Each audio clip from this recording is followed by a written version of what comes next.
जय श्री कृष्णा। राधे राधे। चाहे कितना ही अभागा मनुष्य हो, सुबह 3 से 6 बजे उठकर ब्रह्म मुहूर्त में कर दो यह काम, जो चाहेगा वह मिलेगा। एक समय की बात है, माता पार्वती ने भगवान शिव से पूछा, स्वामी मैंने देखा है कि चाहे कितना ही अभागा मनुष्य हो, अगर वह सुबह के समय ब्रह्म मुहूर्त में उठता है तो वह बहुत सुखी रहता है। ऐसा क्यों है? मुझे बड़ा ब्रह्म मुहूर्त का रहस्य बताइए। तब भगवान शिव ने कहा, हे देवी, मैं आपको इस प्रश्न का उत्तर एक कथा के माध्यम से बताऊंगा। कृपया आप इस कथा को ध्यानपूर्वक सुनना, और जो भी मनुष्य इस कथा को पूरा सुनेगा तो वह कभी भी इस अवसर को अपने हाथ से जाने नहीं देगा। ब्रह्म मुहूर्त का रहस्य जानकर पूरा जीवन बदल जाएगा। भगवान शिव कथा को सुनाना प्रारंभ करते हैं और माता पार्वती से कहते हैं, बहुत समय पहले की बात है, काशी में दिनु नाम का एक लड़का रहता था। वह लड़का बहुत ही अच्छा था, लेकिन उसके ये गलत आदत थी कि वह देर तक सोता रहता था। सुबह उसे जगाने के लिए घर वाले कई प्रयास करते थे, परंतु वह रोजाना सुबह देर तक सोता था। वह लड़का कभी भी 9 बजे से पहले नहीं उठता था।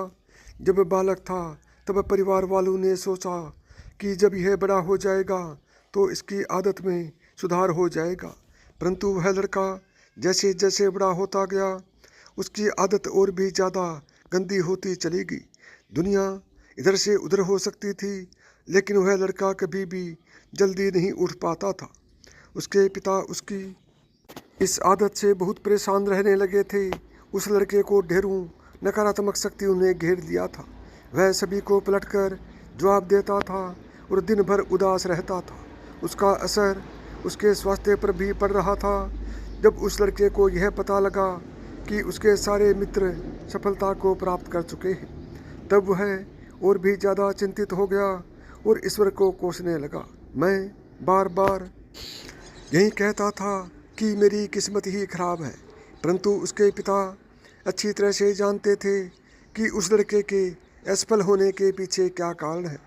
भगवान शिव ने कहा, हे देवी, फिर एक दिन की बात है, उसके पिता को किसी सन्यासी के बारे में पता चला तो तुरंत अपने बेटे की समस्या को लेकर उस सन्यासी के पास जा पहुँचे और सन्यासी को बड़े ही विस्तार से अपने बेटे की आदतों के बारे में बताया।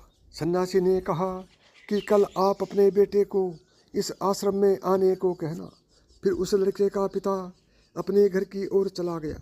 उसे पता था कि अगर वह सीधे तरीके से अपने बेटे को सन्यासी से मिलने के लिए कहेगा तो वह कभी तैयार नहीं होगा। उसने अपने बेटे को अपने पास बुलाया और कहा, तुम्हारी सारी मित्र जीवन में सफलता प्राप्त कर चुके हैं, क्या तुम सफल नहीं होना चाहते हो? लड़के ने उत्तर दिया कि जरूर पिताजी, परंतु जब भी मैं अपने मित्रों से उनकी सफलता का रहस्य पूछता हूँ तो वो मुझे कुछ नहीं बताते हैं। भगवान शिव ने कहा, हे देवी, फिर उसके पिता ने कहा कि मुझे यह रहस्य पता चल गया है। वह सभी क्यों सफल होते जा रहे हैं? उस लड़के ने बड़ी उत्सुकता से पूछा, क्या पता चल गया है पिताजी? कृपा करके आप मुझे बताइए। उसके पिता ने कहा कि कल सुबह तुम्हें एक सन्यासी के आश्रम में जाकर उनसे मिलना है। यदि तुम वहाँ पर समय से पहुँच गए तो सन्यासी तुम्हें ऐसा मंत्र बताएंगे जिससे तुम सफल हो जाओगे, परंतु एक समस्या है। लड़के ने पूछा, क्या समस्या है? पिता ने कहा कि जब तक तुम सोकर उठोगे तब तक सन्यासी से मिलने का समय समाप्त हो जाता है। भगवान शिव ने कहा, हे देवी, फिर उस लड़के ने कहा कि पिताजी, मैं कल पूरी रात जागता रहूँगा और सुबह सन्यासी से मिलकर आऊँगा। उसके पिता ने कहा कि ठीक है, तुम वहाँ जाकर उस सन्यासी की आज्ञा को मानना। पिता की बात सुनकर वह लड़का बहुत अधिक खुश हुआ। जीवन में पहली बार रात्रि भर वह जागता रहा, परंतु थोड़े ही समय में उसे नींद आ गई और वह सो गया। फिर अगली सुबह जब उठा तो उसे पता चला कि सन्यासी से मिलने का समय समाप्त हो चुका था। उसके पिता ने लड़के की तरफ देखा और कहा कि तुम जीवन में कभी सफल नहीं हो पाओगे, जाओ और जाकर सो जाओ। पिता की यह बात सुनकर उस लड़के को बड़ा दुख हुआ। उसने मन ही मन स्वयं को चुनौती दी कि कल सुबह वह सन्यासी से मिलने अवश्य जाएगा। उसने अपने पैर में एक छोटा सा घाव बना लिया, जिससे दर्द के कारण उसे रात भर नींद नहीं आई। भगवान शिव ने कहा, हे देवी, यह ऐसा पहला अवसर था जब उसे अपने जीवन में पहली बार सूर्योदय देखा था। वह तुरंत ही तैयार होकर सन्यासी से मिलने के लिए चला गया। आज उसका अनुभव कुछ अलग ही था। वह बेहद शांत महसूस कर रहा था। चलते चलते वह लड़का जैसे ही सन्यासी के आश्रम में पहुंचा तो वहां पर उसने देखा कि सन्यासी और उसके सभी शिष्य ध्यान लगाकर बैठे हुए थे। भगवान शिव ने कहा, हे देवी, फिर जब ध्यान का समय समाप्त हुआ तब लड़का उस सन्यासी के पास पहुंचा और उन्हें प्रणाम करते हुए बोला कि आपके पास कोई ऐसा मंत्र है जिससे मैं सफल हो सकता हूँ। कृपया करके मुझे वह मंत्र बताइए। मैं भी अपने मित्रों के समान सफल होना चाहता हूँ और अच्छा जीवन जीना चाहता हूँ। भगवान शिव ने कहा, हे देवी। सन्यासी मुस्कुराए और बोले, अच्छा, तो तुम वही बालक हो। तुम्हारे पिताजी मुझसे मिलने आए थे और उन्होंने तुम्हारे विषय में मुझे सब कुछ बता दिया था। मैं तुम्हें वह मंत्र अवश्य बता देता, परंतु अब लड़के ने जैसे ही परंतु शब्द सुना तो लड़का घबरा गया।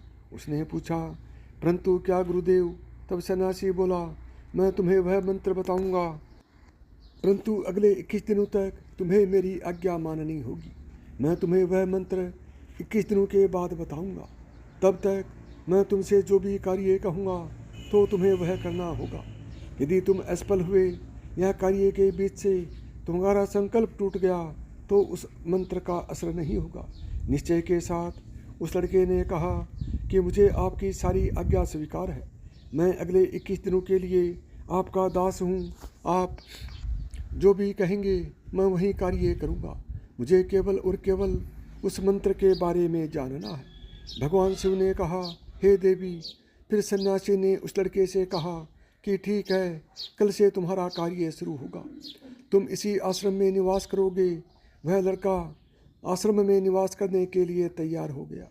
सन्यासी ने कहा कि यहाँ रहते हुए तुम्हें ब्रह्म मुहूर्त में उठना होगा और दूसरे शिष्यों की तरह ध्यान और तप करना होगा। साथ ही आश्रम के कार्यों में भी सहायता करनी होगी। ध्यान रहे, यह संकल्प टूटना नहीं चाहिए। भगवान शिव ने कहा, हे देवी। अब लड़का सन्यासी की बात से सहमत हो गया। अगले दिन से उसके कार्य के दिन की शुरुआत की।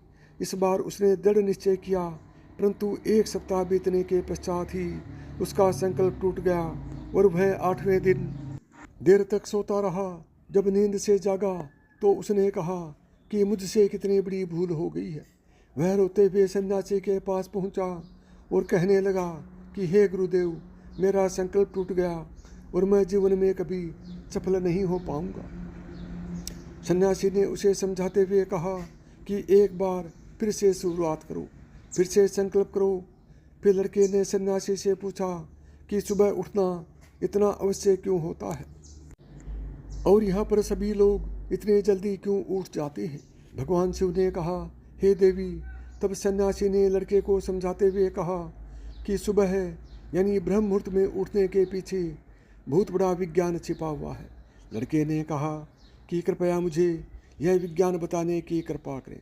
सन्यासी ने कहा कि रात्रि को 4 प्रहर में बांटा गया है। पहला रुद्रकाल, जिसका समय शाम 6 बजे से लेकर 9 बजे तक का होता है। दूसरा राक्षस काल, जिसका समय रात्रि 9 बजे से 12 बजे तक होता है। तीसरा गंधर्व काल, जिसका समय रात्रि 12 बजे से 3 बजे तक होता है। सबसे अंत में जो प्रहर आता है उसे मनोहर काल कहते हैं। इस समय जो ब्रह्म मुहूर्त या अमृत बेला के नाम से भी जाना जाता है, इसका समय भोर 3 बजे से सुबह 6 बजे तक होता है। यह वह समय होता है जब पूरे संसार के नकारात्मक शक्तियाँ निष्क्रिय अवस्था में होती हैं और सकारात्मक शक्तियाँ सक्रिय होती हैं। ब्रह्म मुहूर्त अर्थात देव मुहूर्त। ब्रह्म मुहूर्त का अर्थ देवताओं का समय होता है। भगवान शिव ने कहा, हे देवी। फिर न्यासी आगे कहता है, इस समय देवता धरती पर विचरण कर रहे होते हैं और जागृत मनुष्य पर उनका बड़ा ही सकारात्मक प्रभाव पड़ता है।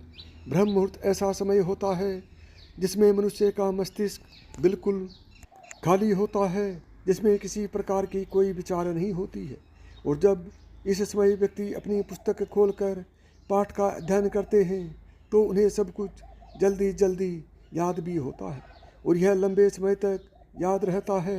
यह ऐसा समय है जिसमें हम ज्ञान को समझने का प्रयास करते हैं। इस कारण आश्रम के सभी शिष्य और संसार में बहुत से ज्ञानी लोग ब्रह्म मुहूर्त में ही उठ जाते हैं। प्राचीन काल में रोशनी का कोई स्रोत न होने के कारण लोग अपने दिन का समापन सूर्यास्त के साथ और आरंभ सूर्योदय के साथ करते थे।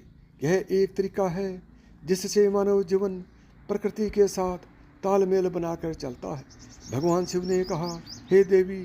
फिर उस लड़के ने कहा कि ठीक है, मैं कल से अपना संकल्प फिर से शुरू करता हूँ, परंतु ब्रह्म मुहूर्त में उठकर मुझे क्या क्या करना चाहिए। तब सन्यासी ने कहा कि ठीक है, अब मैं तुम्हें बताता हूँ कि ब्रह्म मुहूर्त में क्या क्या करना चाहिए और कैसे करना चाहिए। सबसे पहले उठकर धरती माता पर पाँव रखने से पहले धरती माता को प्रणाम करना चाहिए और अपनी दोनों हथेलियों को देखना चाहिए और ईश्वर को धन्यवाद देना चाहिए कि उन्होंने तुम्हें आज का सूर्योदय देखने का अवसर दिया है। इसके बाद नित्य क्रम और स्नान करने से शरीर ही की नहीं बल्कि मन की शुद्धता भी बढ़ती है। स्नान करने के पश्चात ध्यान की प्रक्रिया होती है। ब्रह्म मुहूर्त में ध्यान की अवधि 21 दिन तक होती है। इस विधि का उपयोग तब किया जाता है जब आप अपनी कोई मनोकामना की पूर्ति चाहते हैं। यह ऐसा समय होता है जब व्यक्ति अपनी आज्ञा चक्र को सक्रिय करने पर काम करते हैं। भगवान शिव ने कहा, हे देवी। आगे सन्यासी कहता है, आज्ञा चक्र दोनों बाहों के बीच होता है। यह संकल्प का स्थान भी कहा जाता है। अगर इस चक्र पर ध्यान केंद्रित किया जाए और अपनी मनोकामना को बार बार दोहराया जाए तो मात्र 21 दिनों के भीतर वह मनोकामना पूरी हो जाती है। अगर आपके मन में कोई अधूरी मनोकामना है और आप उसे पूरी करना चाहते हैं तब सबसे पहले उस मनोकामना का स्पष्टीकरण कर लें। आपको क्या चाहिए यह निर्णय अवश्य कर लें। इसके बाद ज्ञान की विधि को शुरू करें। ब्रह्म मुहूर्त में स्नान के बाद एक ऐसा स्थान चुनें जहाँ पर वायु का प्रवेश हो। ध्यान में शुद्ध प्राणवायु का होना आवश्यक होता है। ध्यान की मुद्रा में रीढ़ की हड्डी सीधी होनी चाहिए, साथ ही गर्दन भी सीधी होनी चाहिए। सुखासन की अवस्था में दोनों हाथों को घुटनों पर रखकर आंखें बंद करके बैठ जाएं। हाथों की मुट्ठी को बंद कर लें और 2-3 मिनट तक बिल्कुल शांत हो जाए। तब आपका शरीर स्थिर हो जाए और श्वास भी शांत हो जाए। तब उसके बाद अपना सारा ध्यान आज्ञा चक्र पर लगाएं। इस दौरान लंबी गहरी सांस लें और सांस को रोक कर रखें। इस समय आप अपनी इच्छा को मन ही मन दोहराएं और अपने मन से इष्ट देव और देवी देवताओं का, गुरुजनों का चिंतन करें। भगवान शिव ने कहा, हे देवी। उस सन्यासी ने कहा, जब सांस को रोकना कठिन हो जाए तब धीरे धीरे सांस को बाहर की ओर छोड़ें। सांस को नाक से भरें और मुख से बाहर छोड़ें। इस प्रक्रिया को 3 से 4 बार प्रतिदिन दोहराएं। ऐसा प्रतिदिन करने से आपकी जो मनोकामना है वह अवचेतन मन तक अवश्य पहुंच जाएगी और इच्छा पूर्ति जल्दी होगी। आज्ञा चक्र सक्रिय होता है और हमारी आज्ञा को पूरा करता है। सांस को रोक कर रखने के दौरान शरीर में आपातकाल की स्थिति हो जाती है, जैसे कि आप बेकार की बातें सोचने और विचार करने से बचते हैं। ब्रह्म मुहूर्त के समय ईश्वर की विशेष कृपा होती है और कोई भी व्यक्ति अपनी मनोकामना को इस समय दोहराता है तो उसकी इच्छा जल्द से जल्द पूरी होती है। भगवान शिव ने कहा, हे देवी। इस प्रकार सन्यासी ने उस लड़के को ब्रह्म मुहूर्त का महत्व बताया। अगले 21 दिनों तक उस लड़के ने बड़े ही मन के साथ इस प्रक्रिया को अपनाया। अब वह बहुत ही ज़्यादा अनुशासित और शांत स्वभाव का बन चुका था। उस लड़के ने जैसे ही अपना संकल्प पूरा कर लिया उसके बाद वह लड़का बड़े ही प्रसन्न भाव से सन्यासी के पास पहुंचा और कहने लगा, हे गुरुदेव, मैंने 21 दिनों का संकल्प पूरा कर लिया, अब कृपया मुझे सफल होने का मंत्र बताइए। तब उस सन्यासी ने मुस्कुराते हुए कहा कि पिछले 21 दिनों से जो अभ्यास तुम करते हुए आ रहे हो वही तुम्हारी सफलता का मंत्र है। जो व्यक्ति ब्रह्म मुहूर्त में उठकर ज्ञान प्रक्रिया को सही से करते हैं वे जीवन में कभी असफल नहीं हो सकते। तो तुम्हें ब्रह्म मुहूर्त का रहस्य पता चल चुका है, अब तुम इसे जीवन पर्यंत करो, तुम्हें जीवन के लक्ष्य और सफलता दोनों प्राप्त होंगे। उस लड़के ने सन्यासी को धन्यवाद दिया और ब्रह्म मुहूर्त के नियमों का पालन जीवन पर्यंत तक करने का वादा भी किया। भगवान शिव ने कहा, हे देवी, अब तो आपको पता चल गया होगा कि ब्रह्म मुहूर्त में क्या होता है। तब माता पार्वती ने कहा, हे स्वामी, अब मुझे ब्रह्म मुहूर्त का संपूर्ण जानकारी प्राप्त हो गई है। इतना कहकर माता पार्वती ने भगवान शिव को प्रणाम किया। यदि आपको मेरी बताई हुई बातें पसंद आई हों तो वीडियो को लाइक करें, चैनल को सब्सक्राइब करें और प्रेम से बोलें जय श्री कृष्णा, राधे राधे।